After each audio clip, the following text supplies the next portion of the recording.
evangelist for Checkpoint Solutions. Glenn, thank you for being here today. Glad to be here. Wonderful. And thank you again for everyone that's attending. Again, this is VTech Solution. We're a global IT services firm, especially in professional services, cloud solutions and migrations, and cybersecurity. With that said, just to set the agenda for today, we're going to do a short poll for the audience to take a look at. We'll reserve Q&A for the very end of the conversation. And then after the fourth question, we're going to do a 2-minute video on Checkpoint and some of the solutions that they bring to the marketplace. So let's go ahead and start with the quick poll to the audience. If we could have that up, please.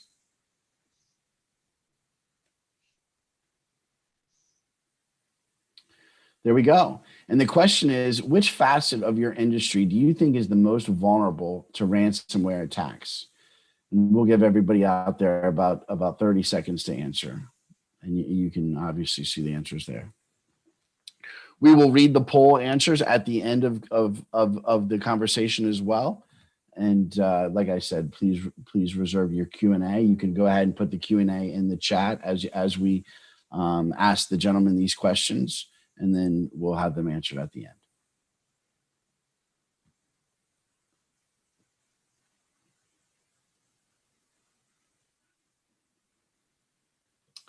Okay, I think that's enough for the poll. So I'm going to jump right into it. And Daniel, we're going to start with you, sir. Great. So the first question to you is, which technology or platform do you feel was targeted the most in this past quarter by ransomware attackers? Remote access. So remote access was the primary area of entry for almost all of the ransomware cases that we worked inside of the Checkpoint Incident Response Team. 2020 was crazy busy for us for ransomware. And when we looked at the primary entry point, 9 times out of 10, it ended up being RDP, VPN technologies, vulnerable Citrix servers, vulnerable TeamViewer, VNC, pretty much anything that provided remote access was the first entry point for the attacker.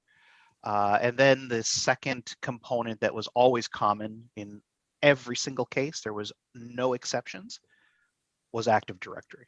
And using Active Directory to move laterally within the environment was the primary vehicle for propagation within customers' networks. And then the last thing is the victims that were most impacted were the ones that didn't have advanced endpoint technologies that would give them that last ray of hope to try to stop these attacks. And in most cases, most of these victims were running very old signature-based endpoints that never had a chance against these attacks that we saw. Right, right. No, that's a good point. It's kind of the old adage, right? It's always better to keep up than catch up. So, you know, once they're in there, you're in trouble.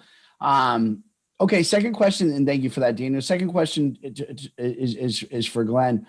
Glenn, along with MFA, how would one prevent account takeovers for cloud applications? Yeah, so just to add on a little color to the previous question, though, 2,066% increase in 2020 in attacks against the Citrix platform just alone.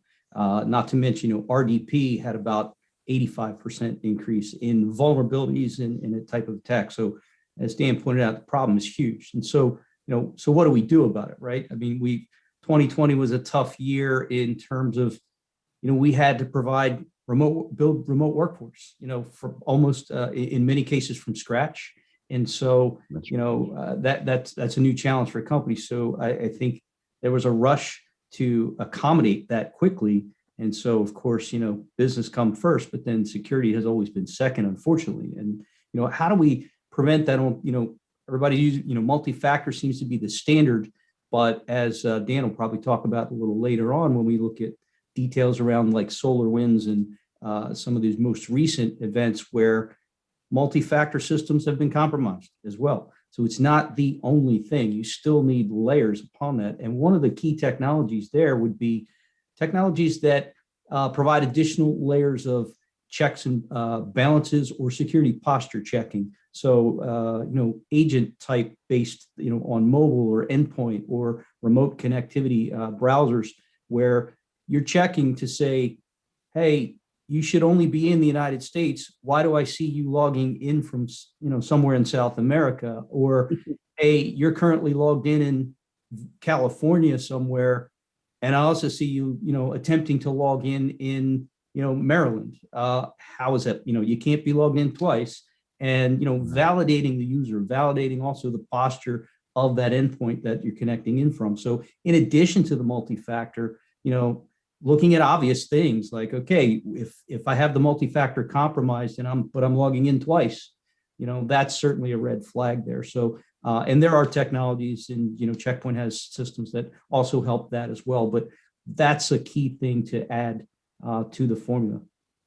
One other Right. thing we saw during some of these incidents, especially for cloud-based services, is that a lot of customers were counting on the cloud providers to provide additional security controls, but in reality, they don't. And a lot of small to medium-sized businesses were really impacted by the fact that they thought Microsoft was doing something, but in reality, they were not, or not to the degree that they were doing it in their legacy environment, especially around Exchange.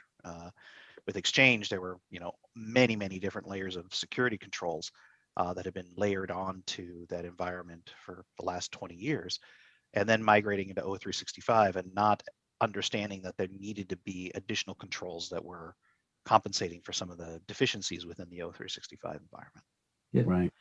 And you have to look at, one of the key things that account takeover, right? I mean, that's kind of part of it. If you're logging in multiple cases, someone's taken over your credentials, you certainly need systems there. And like I say, multi-factor is one piece, but it's important to protect those SaaS-based applications. Oh, absolutely. And it's a scary environment. And I think too, with the knee-jerk reaction that happened, to the new environment from the remote workforces, and it's taken that much more time for people to catch up to deal with these issues, right? So I mean, I think those are great points. Daniel, were you going to say something else? Well, I would say the catching up part is they don't have a choice, because the attacker's usually already in their system by the time that they figure out that there's something wrong. So Great point. the challenge here is that you really do need to go in with a prevention first methodology, followed very quickly with we must assume that there's something always bumping in the night, that we need to be ready to go at a moment's notice, or make sure that your defenses are in depth enough to be able to deal with every type of threat that you can imagine. Well said. Well said. Well, Daniel, this next question is for you, and it kind of segues into what you were just talking about a little bit here. How do you ensure the endpoint security in a remote setting? Yeah, so a couple things. The reality is that the endpoint is becoming less and less trusted over time. But with that said, you still need to have additional security controls on endpoints that give you visibility and control beyond sort of the zero trust boundary. Right, so zero trust assumes you don't trust anything anytime. Fine, you have to authenticate, you have to authorize, you have to do all those wonderful things. The challenge, though, is even with that methodology, you need to have a full endpoint suite that gives you visibility and control of the endpoint end to end. So that includes, and not limited to, all the things that you've been doing for the last 20 years, right? Like, you don't get off the hook with patching. You don't get off the hook with, updating, settings and GPOs and all those other things. Right. If you still have one foot in the legacy world, and the legacy world in my mind is Active Directory sort of environments in particular, if you haven't gotten rid of AD, you must do the same things that you've been doing for the last 20 years. If you've gotten rid of AD and you're starting to use a federated authentication model and authorization model, and you're starting to, I call it, appify your applications and your world, you might be able to get away with it for a while, but you still need to protect the browser. You still need to protect the user. You're still on the hook legally for what the employee's doing. If you're in a highly regulated environment, you really are on the hook, right? So you can't make your boundary disappear because it's remote. You still are responsible for that boundary, especially in the regulated worlds. So, I think there's this give and take on Right. this, but an advanced endpoint is absolutely critical, and that's a next generation endpoint. I've already said this, but make sure that you spend those extra cycles to give you, all the capabilities for the advanced threat actors that a signature-based technology just isn't enough. Yeah, that's the key there is the, signature-based versus real-time prevention. That's a key. And most customers, have architectures and, products that are not so real-time. It's, looking at signatures and looking at the after effect, right? We need to really focus. It's got to be a complete shift to prevention first. And I know that's not an easy thing for a lot of organizations to, talk about with the user community, because it's all about providing business functionality. But, in security versus, business functionality are typically at odds, right? The more secure, the more inconvenient, the more clicks. And so the objective would be obviously to make it as simple and easy for the end user and transparent, but still providing, that 0-day immediate real-time prevention. That's key. So products that have that immediate real-time prevention. One of the key technologies that, really needs to be considered and looked at is when we consider the fact that I think the stat is about 80 or better percent of the, email-based delivery mechanism. That's about 80% or better of how malicious components are getting onto endpoints. The other is web and phishing links and all that. So, and one of the things is, CDR or, content, disarm and reconstruction, right? Checkpoint, we have technology called threat extraction. So the idea is to deliver clean content. If I'm working in HR and I receive resumes all day, and that's what I get, I don't need a Word doc that has macros in it. I need a PDF file that's been flattened and cleaned and is completely benign to the end user. So that's a technology that I don't see that a lot of organizations have really invested in and looked at seriously, but that is another key component that should be one of the things being looked at. I mean, SIMs and logging and all the analysis is great, but you got to start blocking right up front. And if you're eliminating that content in the first place, then you're eliminating a massive, risk potential by, wiping out its top vector of attack.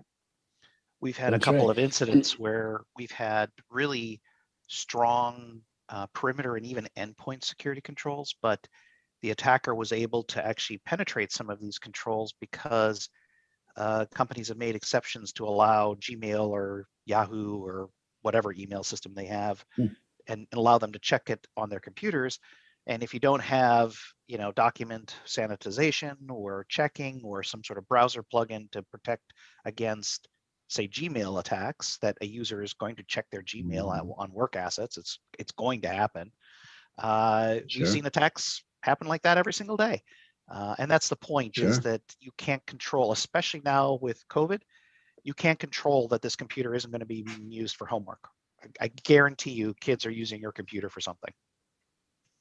Oh yeah, absolutely. And the network and everything else, right? It changes the whole BYOD aspect entirely. Well, thank you very much for that, gentlemen. Okay, this next question, Glenn, I'm going to start with you here. How can SMBs and local governments start securing their enterprise networks? It's a big question. I think, and it, certainly can be complicated, but I think one of the things that needs to be looked at is, visibility.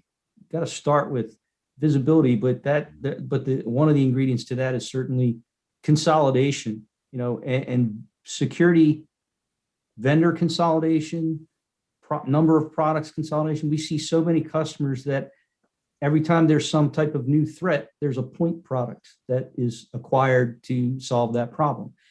Even just when we're just talking about endpoint, I've worked with many customers where they literally have 10 or more different little, task items open on, processes running on their workstations just to perform all the security functions that we just talked about. And so, and that's just on the endpoint. Then you've got, your perimeter, your remote workforce, your, remote access, VPN connectivity to vendors and partners, all of that. So different solutions make it difficult to have visibility. So first start with a consolidation, and then that provides visibility. So you can get that by fewer things to look at and analyze is actually better. Right. And then from there, we need to look at a broader, by having that consolidation, then you can have a consistent policy. And a lot of times what customers have challenges with is many remote locations and all those remote users. So they have a perimeter gateways and security systems there at the data center and big policies and all that. And then the remote locations, remote access is kind of secondary and doesn't have the same level of security. And you can achieve that by having the same type of security. So if you have a consolidated approach, you can provide the same level of security that you do at your data center at remote sites, remote locations in the cloud, in your virtual networks in the cloud. And that's key. So, and that provides you that common visibility. So I think that's the first important step to tackling the problem before you look at, say, picking specific products. It's the concept and the architecture of consolidating. I would like to add one comment for small to mediums in particular: executive ownership, leadership, and taking an active responsibility for it, right? So I've seen so many small to mediums that bury, security down into, bury it as a line item inside of their IT budget. I think that's a mistake. It is so ingrained in your day-to-day operations that if it's not sponsored by executive management and led by executive management and invested by executive management, it will never, you won't make it. I mean, I've seen so many cases where this last year we had over 30, 40 companies that just went out of business because of a ransomware event, just folded. And they could have easily invested significantly. When we talk to the executives, they say the same thing. Oh, we had a cyber insurance policy and they'll cover it. Well, no, they won't. not to the tune of your reputation or even keeping your business up and running. They'll cover you for X amount, but no more than that. Right. You can't defer the problem. You can't put it somewhere else. You can't not take You can't You have to take responsibility for it. You can't pass the buck. That I think that thinking of knowing that is a fundamental pillar to your survival, and I use the word survival because that's really what I'm talking about. If you don't have it, you won't survive, period. And it's just and that's a great and point. I hope please, Len. Sorry, just to add, Dan's exactly right. We've seen so many customers, actually go out of business, fail. And it's key. Yeah, you have to take the approach that it's not about, hey, I'm not dealing in, nuclear secrets, so why would someone want to, hack me? That's not the issue, and we've seen it so many times. And so you really, the cost of the consequence is so exponentially greater than the cost of anything you could procure or buy to prevent these problems that it doesn't, customers need to change that thinking, even as a small business. Yeah, especially if you're doing everything online, you need to anticipate that your security budget will be significantly more than you ever anticipated. It may be even, in some cases, again, depends on the industry and some other verticals, it might be greater than your entire IT spend, but there's a reason why that spend would be high. So again, I don't like giving like a percentage because every industry is different, every customer is different, but the point is you must, if you're going to do things online, anticipate that there's a cost. It is not baked in, period. Like if you buy Microsoft, licensing, you might get Defender, but it isn't enough. It isn't what you really need to defend against the threats that you have. And understanding that give and take and balancing, it's hard, but you can do it. But you need to think and be astute enough to realize you can't pass the buck on this.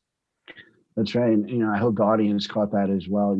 30 to 40 small businesses last year going out of business just because of ransomware and security alone. I mean, that, not to mention all the other challenges that are coming in through the marketplace, right? So Yep. And I think security is finally getting that seat at the C-suite table that it deserves, right? So those are great points. Yes, Daniel. No, I think it is, but I think again, small to mediums have so many different competing priorities that it doesn't get enough focus, but they can't afford enough focus. So the last comment is, seek managed security providers, seek out partners, seek out vendors that have services models that help you alleviate some of the stress of dealing with these threats. And the last comment is, and Glenn was 100% right here, you may not have the launch codes to the nukes or the plans to the Death Star, but you've got money, and that's all it takes now is people want your money. And that could take the form of insurance or what's in your bank account. That's right. Well, thank you for that, Daniel. I know we have a quick video that we're going to get into right now, and then we'll be back with the questions. So if we can roll the video.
Okay, great. Well, thank you very much for that.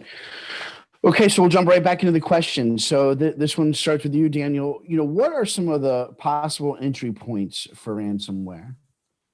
Yeah, so I think we've already talked about RDP. We've talked about a lot of the remote access systems. We've even seen VPNs being penetrated. So Cisco, Fortinet, Pulse Secure. These are all VPNs that have been compromised in 2020. Email is another good one. We see email attacks. Although what's interesting about the email attacks is it's rarely a file attachments these days. It's usually a link that leads to a site that leads to sort of a Russian doll of sort of activity to try to start the chain of a ransomware. We've seen phishing exercises. So we've seen, folks had their credentials stolen, IT administrators being targeted and stealing their credentials. We've seen this. We've seen compromises inside of O365 and then, starting malware propagation sort of activities using, fake HR benefit forms like W-2s and 1099s with authorized accounts. So, we've seen every angle that you can think of to try to get the, inside of a network and then move laterally. One thing that is very interesting is that into 2021, we've seen more creative approaches to ransomware. So we've now seen cloud-based ransomware attacks targeting AWS and Azure infrastructure instead of sort of legacy desktop infrastructure. So we've seen more of that in 2021. I think the big thing is that they are incredibly creative and will find any way to try to make a buck. I mean, this is a $100 billion business. I mean, the FBI has crazy numbers around some of this, and some even estimate this could be $1 trillion in losses in the next few years. So Wow. it's a moneymaker. It's going to get creative. Every kind of creative way of making an extortion will occur, especially unless the insurance companies are legally obligated not to pay. At the moment, there is no law that says you can't pay an extortionist. So it's a financial incentive at the moment, and until it changes, this business isn't going anywhere. Right. Right. Well said. Well said. Thank you for that. Okay. Glenn, this one is for you. How does one prevent ransomware attacks against third-party vulnerabilities? So, obviously, preventing, a manufacturer, a developer of software, that's obviously out of the control of an end user or consumer of that technology. SolarWinds, perfect example. You trust that vendor, you get their software, you download their new versions of code, and you run it in your organization. So, there are mitigations there that having those types of defenses we spoke about earlier, the content, analyzing content, 0-day analysis of threats, at your perimeter. So as those things are being downloaded through web and email, means whatever. I mean, that's certainly the obvious first part of it, anti-malware solutions. But then it goes to, the, zero trust network microsegmentation conversation, because you're going to get that piece of code in many cases. There's only limited amount that we can do when it's a trusted source and you're allowing it in the first place. And so we need to really then look about, standard practices of microsegmentation and limiting those accesses. I mean, this goes back many years to, you can replay every type of breach that's happened in the last X number of years back to, big ones like Target and things like that, where a system that gets compromised then simply propagates everywhere else in the infrastructure. So when you have, retail, point of sale that has then access to the back end systems freely on the network, or vice versa, that type of access, there's where you're going to have the big problem, and it's going to spread. So you can contain it. And even in cases where you can still provide the same level of security checks on the inside that you'd have at the perimeter. So the threat extraction or CDR, the 0-day sandboxing can also be utilized internally and interdepartmental or between network segments in the cloud, between your cloud environment and between your on-prem environment, so that any of that data and any of that code that's being transferred can be inspected. So, I think it's a case of best practice in that microsegmentation and, zero trust model, and providing that level of mitigation so that if and when it does get in and you download that new update and it has been compromised, then at least it's only going to go so far. And that server doesn't have full AD privileges, as Dan mentioned earlier, AD being one of the biggest points of compromise. So, Right. A server that's compromised is now going to spread it all over your entire AD infrastructure and send it to every endpoint and workstation. So Right. I think that's a key. It's a best practice. Right.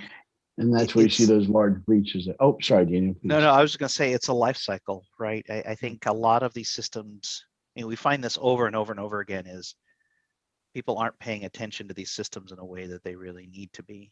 For example, in the SolarWinds breach, why does SolarWinds have the ability to get to every website in the world? Does it need to, right? Should you run your should you have a domain admin account being used for your services account? Probably not a good idea. And what we found is the victims that were most impacted by SolarWinds had very bad hygiene in AD, basic configuration management, and basic, filtering, very basic filtering. I mean, again, SolarWinds was a very trusted system and had the ability to touch many, many different things, but it doesn't mean it needs to touch AD completely, right? It doesn't mean it has to touch the cloud completely.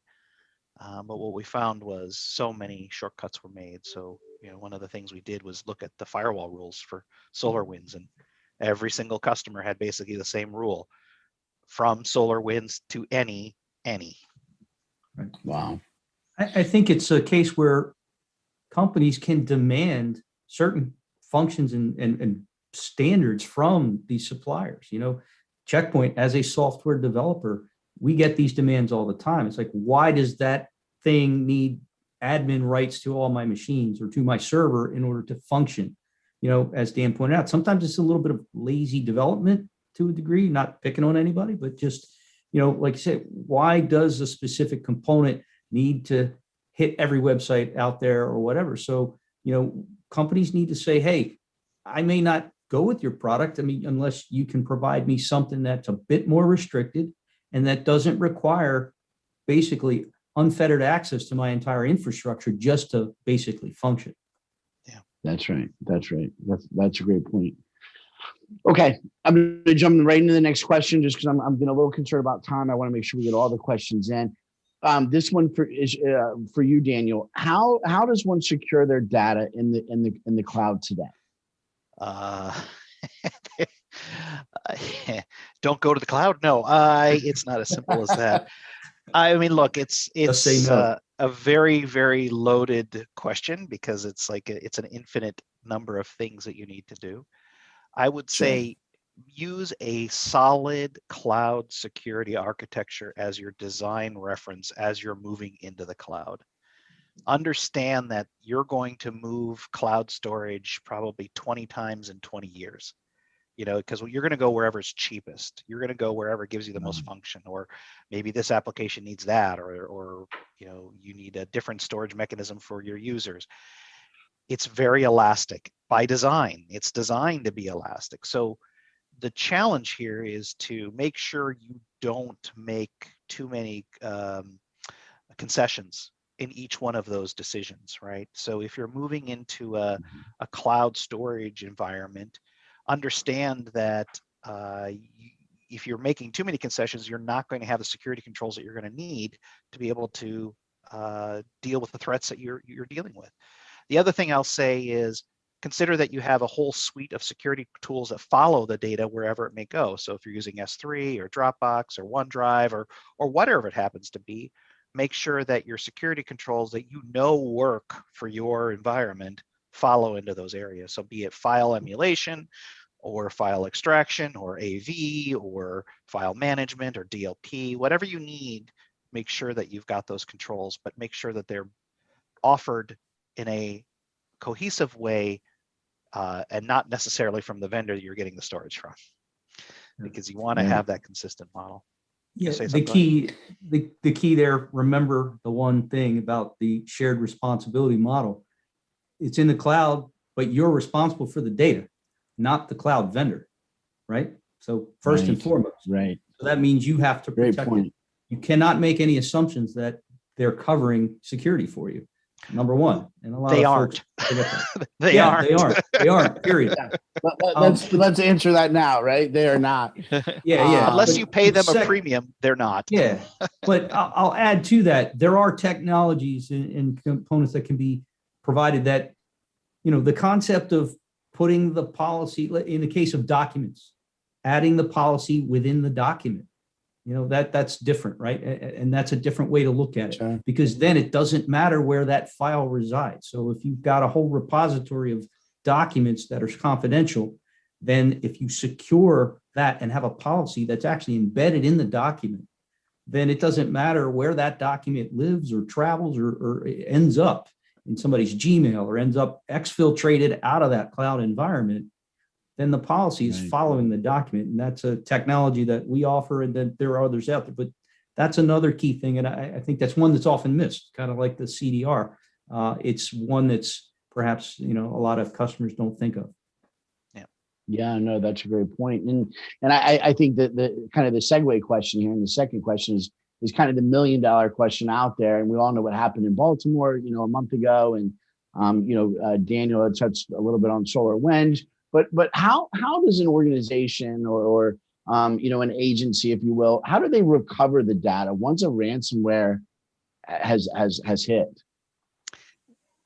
So this depends on many Deep factors, pockets. but yeah, right. So it depends on what your disaster recovery plan is, honestly, because you've had a Right. major disaster.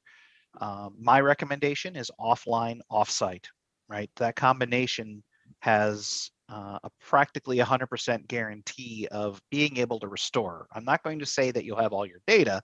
You're going to have it from the time that you've been able to offline, offsite your data. Now, the Right. reality is we all know that those systems are kind of the old way of doing things. We now have new, cool, data storage mechanisms in the cloud. So a couple things in those cases, being able to offline or ensure that you can bring them online with additional security controls, and make sure that you've got better read-write permissions on those data storms. So maybe you can you can only read after you take a snapshot, for example, and you can't write, for example. There are a lot of different tricks, and there's some good technology in this space, but it costs extra, right?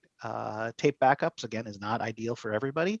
Iron Mountain isn't ideal for everybody, but it might be good enough for, hey, every month or every week, we'll just go ahead and cycle those tapes or cycle those drives. And if you do online, make sure that you can read and not write individual snapshots and things like that with an extra security control that isn't associated with your Active Directory environment. Then you have a chance to actually restore. If you don't have those things, you're pretty much screwed. And what I mean by that is we've had hundreds and hundreds of cases where customers either had their data extorted, which is even worse, right? So the attacker steals the data and then tries to extort the data, not necessarily the systems. That means somebody has your data and reading all your data, and that's pretty damning. And most of the time, customers are paying, or the insurance companies are paying the ransom to make all this go away. Doesn't solve the problem. The problem's still there. Right. All right, I'm going to jump ahead a little bit, gentlemen, just because we've got about 5 minutes left. I do see there's a question that has come in. So I'm going to jump ahead in terms of the questions. Glenn, I'm going to go to you because I think this one is super important. How does one ensure that infected devices are not infecting the entire network? I think it goes back to, kind of previous question a little bit in terms of that zero trust model and microsegmentation, and that now extends to the actual endpoint itself, whether that's a mobile device, laptop, desktop, server.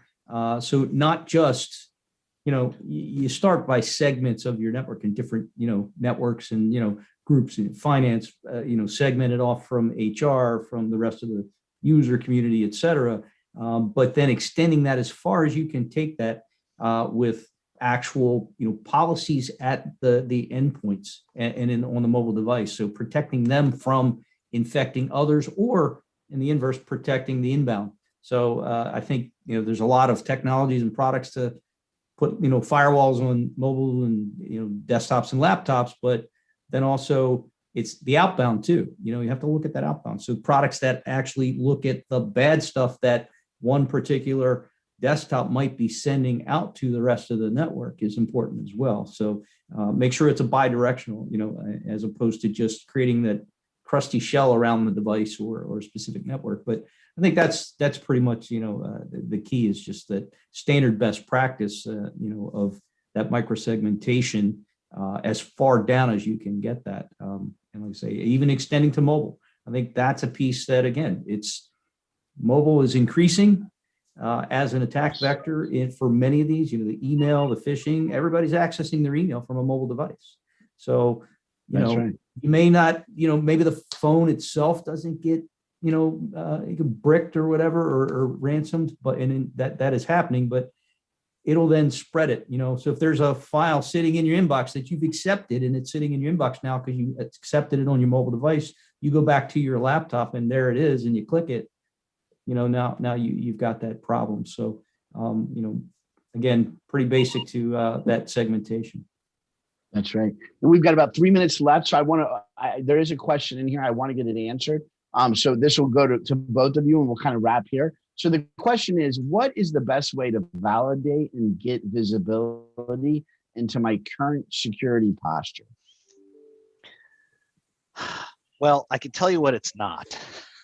I can tell you that a point in time audit isn't going to catch everything that you need. So if you have to do a PCI audit or a SOC kind of assessment, it's not enough. What you really need is a continuous sort of assessment.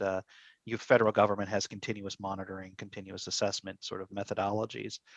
I really believe those work, but they're hard to implement, universally. So a couple things. I think a pen test isn't a bad thing, but I would use a reputable pen tester. I don't think, someone you just buy off the shelf is usually the right team. They can help significantly. I think one of the things that we offer is a compromise assessment that basically goes in and looks at the hygiene of your environment to see if you are compromised and you don't even know it. That tells volumes about the general IT health and so on and so forth. Yes. I am also a big proponent of auditing Active Directory. You've heard me say this multiple times, but when every single incident has AD at its center, I kind of get a theme here. Do an audit of your Active Directory environment and do it in depth and listen to the recommendations. But the continuous cycle is really what's required. So if you see a deficiency pop up in your network, you need to be aware of it. We have a product called Dome 9 that we do this for our cloud infrastructure. Listen to those alerts because they're typically telling you something that you need to go fix. So be it an S3 bucket permission or loose controls in an environment, so on and so forth. It's a hard problem because you've got such a huge landscape to take care of, from everything from mobile to desktop all the way to cloud. But there's some really cool tools around this area, and I highly recommend the continuous monitoring approach. And there are some additional simple tools as well. I mean, as Dan said, absolutely recommending experts to be brought in and give you that broader scope analysis. The commercial or video that you guys played a little earlier for security checkup that we offer, and that's a very simple thing. We can do these in the cloud. We can do this on-prem. Sometimes if, an existing customer of ours, we have the capability to just check a few boxes on products that you already have and get deeper analysis of just see what's going on, gives you that broader visibility, because then you can then make better decisions around the security. Maybe you're not compromised yet, but you see a lot of people clicking on links that maybe, could be potentially dangerous or whatever, and those types of things. So to see it, get that visibility, and then be able to do some of that, internally by just simple measures of locking those things down. But that visibility tool is important, and they're very easy to do, like say self, with, our involvement. Thank you, Glenn. Well, Daniel and Glenn, I want to thank both of you gentlemen for being here today. We are honored and blessed to have your insight and your advice on the marketplace and some of the security incidences that are happening out there to everyone. I will, the other questions that we're getting from Q&A, I will put those to the side. I will get those to you guys. I promise the audience members will get them answered and get them back to you. But we have to wrap up here because the system is going to cut us off in about 30 seconds. So gentlemen, thank you again so much for your time today. And we look forward to working with Checkpoint here in the future. Thanks, Michael. Thanks, everybody. All right. Thanks, guys.